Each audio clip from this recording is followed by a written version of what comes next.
Which, again... I need to know, I forget Texas in this. Grayson asked me this earlier. I guess one of the recruiting websites put out their top 25. They've got Oklahoma at number 4. And I'm just not buying that, and I'm an Oklahoma guy, and I'm still questioning that. Now, then he started reading off the rest of the top 10, and you go, okay, well, who would you place there? And they had Baylor at 5, and I think that's too high for Baylor. But I don't know about 4 and 5 for Oklahoma and Baylor. But then you start to look at it like, who else would you put there? I mean, there's not a lot of great candidates, quite honestly. I mean, you do it USC based purely off of hype, I guess. You could shoot them up the rankings. But then we'd be doing the same thing to them that we've done with Texas? Right. So, you look around and you're like, okay, well, then who would you replace them with? And that's a good question, is who would you replace them with that actually has an argument outside of just hype. But isn't that a good thing? What? That we can't just fill in 1 through 6 very simple? It's good, but that's not the point of my thing. My point is Oklahoma at number 4? No. Like, do they not just have the offseason that I think they had? And I understand they've been in the transfer portal deep, and they're excited about their new coaching staff and all that, but the 4th best team in the country after losing Lincoln Riley and Caleb Williams and all those other guys, like, I don't know about all that, man. I don't know that I'm ready to go that high. But then again, like I said, when we started talking about it, like, okay, well, who would you put up there? It's making for an interesting year in college football, because I don't think outside of, like, the typical 3 teams that there are probably as many just super strong teams that we think that there might be on a regular basis. Well, and look, Oklahoma's schedule also bears out that they're going to win most of their games. Even who do they play non-conference? UTEP, Kent State, and Nebraska. Well, there's 3-0. So I know Nebraska really played them very well last year with a team that played everybody pretty well, except maybe 2 or 3. But they're normally, and again, you can say anything we want about my beloved Huskers, but they normally have a game on top of that one that is with somebody else from a Power 5, and so that's a pretty good start. All I'm saying is they might. You could say they can beat everybody on their schedule. And look, I like OU, so it's not a thing like that.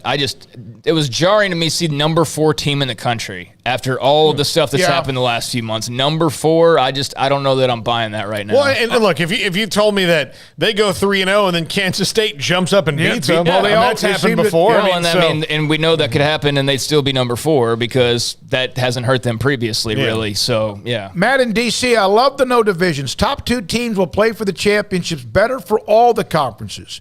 I do agree with that. Jack, by the way, Huffman, there are 130 FBS schools. Too many. Time for a split. And with the NIL, both leagues will have 4- and 5-star players from the get-go. JP Thompson, all conferences need to play the same number of conference games. You can't force that, but that would be nice if it's going to be 8 or if it's 9 or whatever number it might be. But everyone's in a conference. There's different rules and different philosophies on that. It is silly, though, that they don't. I mean, it's absolutely silly that you don't play the same number of conference games. Why not? Why not just have it equal across the board? And, the whole thing about, well, there's not enough teams or there's too many teams or whatever. I mean, again, it's like anything else. It's all about money. So they got to have their non-conference games where they have the big opponent and then, the 2 that they beat up on. And that's never going to probably change because that's needed for not only the school hosting, but those other schools visiting need that money, that big paycheck.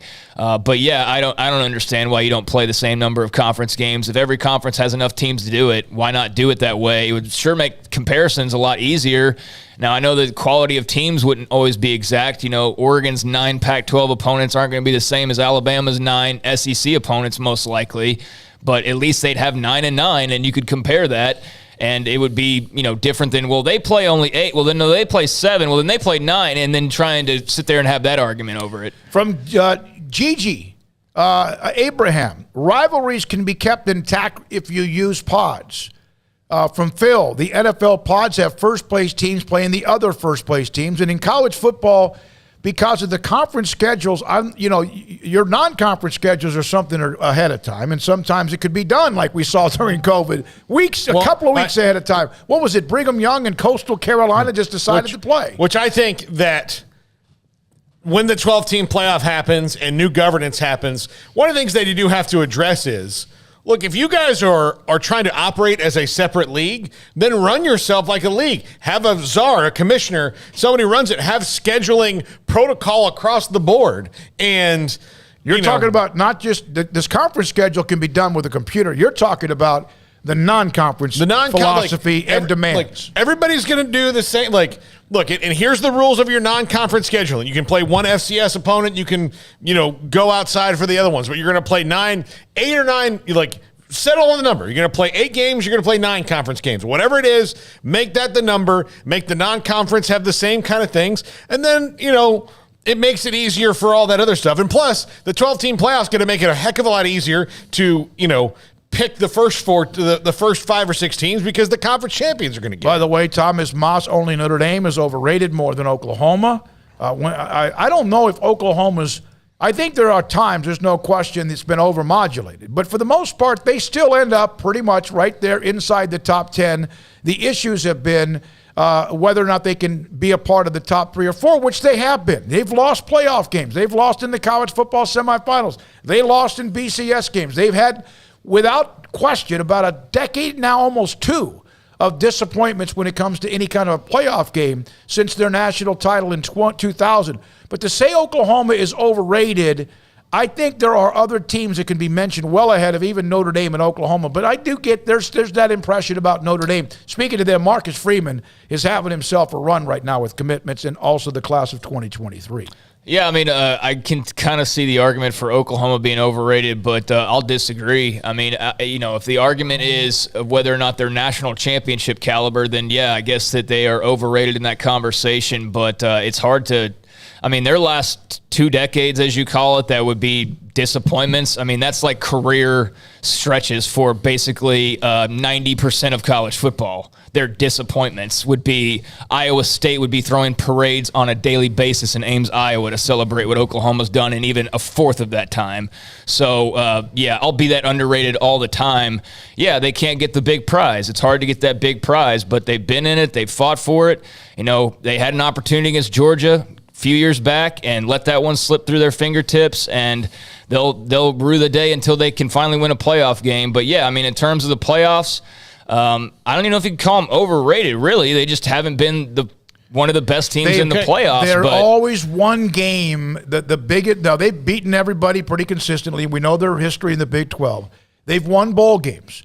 But the bigger moments, they kind of remind me of Florida State and Nebraska for a long, long time where they just couldn't get over the hump. If they were there, and they kept knocking on the door, you eventually do get it again. You can say that Oklahoma's overrated, but all those years they won the playoff, tell me who you'd have put in over them.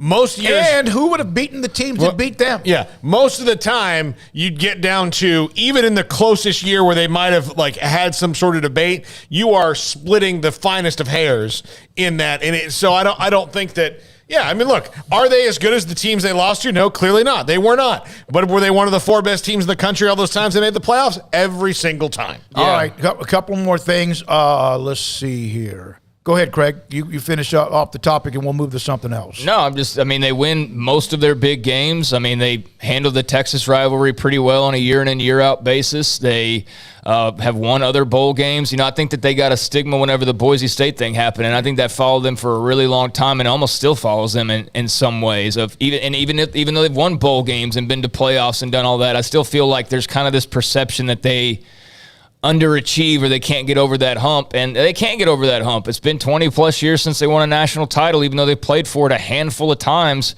and never closed the deal. And if they could just have done that one time, I think in this stretch, then we'd be singing a different tune. But they're still they're still one of the top 5 or so brands, and they've deserved to be in the playoff, and they've beaten their rivals, and they've won the Big 12 regularly. If they're overrated, then that speaks really less of how all many the rest teams of the have teams beaten Alabama, Georgia, Clemson, and Ohio State much in the college football playoffs other than them beating each other? Last night, 5-star